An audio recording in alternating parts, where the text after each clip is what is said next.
Hey Doodlers, this is Adam Sosinski and welcome to day 28 of the 40-day How to Doodle course. On this day, let's have a look at abstract words. So we'll build on what we did in the previous lesson, and today I don't have anything new particularly to share with you. What I do have is an interesting challenge. Below, if you go and scroll down below this video, what you will find is a number of words. I've listed several words in 3 different categories. Now, these words, some of them are very concrete words like book, television, bird that you'll be able to doodle quite easily. The other words in list 2 and 3 are a little bit more difficult. For instance, there's a word such as mystery. Now, with mystery, it's a word that's not so easy to doodle, right? So we have to use our imagination and think about, well, how can I doodle something that looks mysterious? And let me give you a couple of examples. So we'll do that. Looks like a face, right? Okay, face.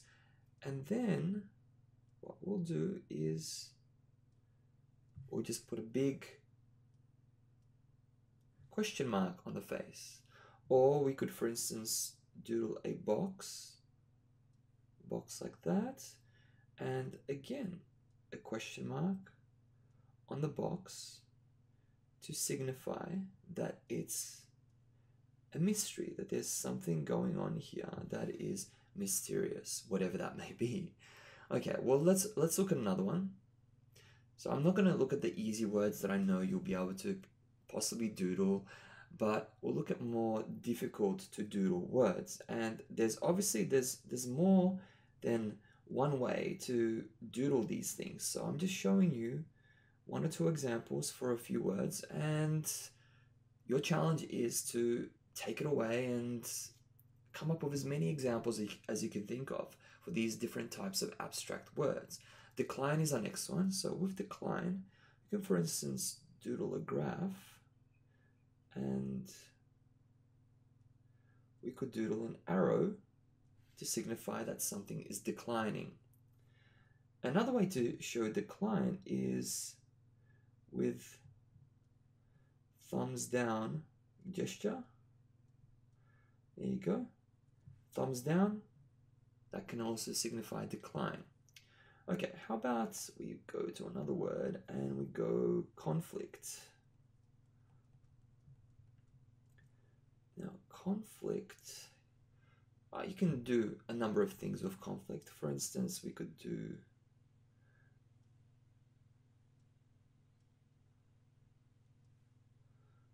and like that.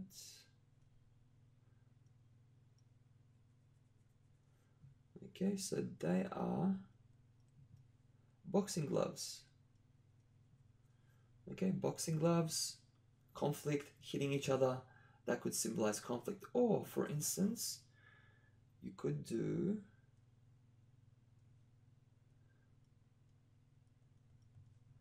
a sword coming up. A sword could symbolize conflict, and you could do another sword on the other side, like so, and like this. And again, that could symbolize conflict as well. There you go. So there's 2 ways to show conflict. So as you can see, there are numerous possibilities for different words. And yeah, the challenge is to come up with as many as you can think of. Let's look at another one. Let's look at decisions. Decisions. And what happens after this 40 days, as you continue, and if you stay subscribed, I will share with you a variety of different ways to represent words. And you'll see them, then you can add them to your visual vocabulary and expand from there. So now, decisions, you could do it in a graphic sort of way.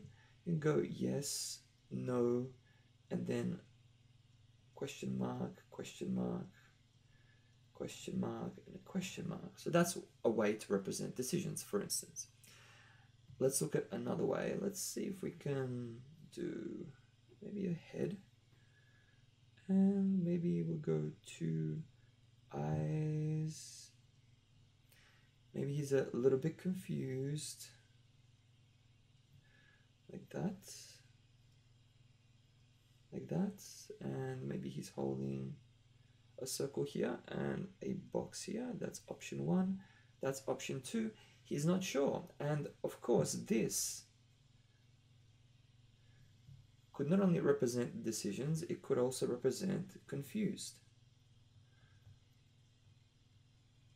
So he is feeling a little bit confused. There you go. So it's so many different ways to doodle these things and these words. And you can have so much fun with this. Just even go to a dictionary, open up a random page. If you choose a word that you're not familiar with, just read the description of the word, what it means, and yeah, take it away from there. Have plenty of fun with this activity. Okay, how about we go thinking? Thinking is our next one. Oops, there's my finger again. Okay, there we go. Thinking. Thinking, then we go circle.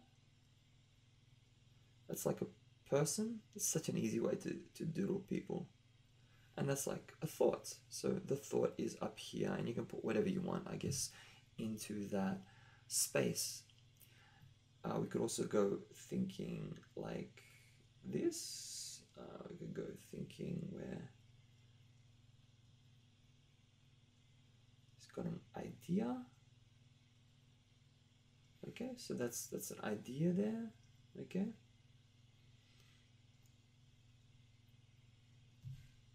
Okay, there's him thinking, idea.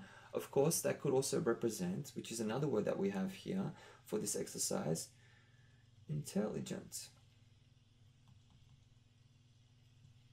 Okay, so we have intelligent there. And let me give you maybe one more example. I guess for intelligence, you could also doodle a sort of a brain.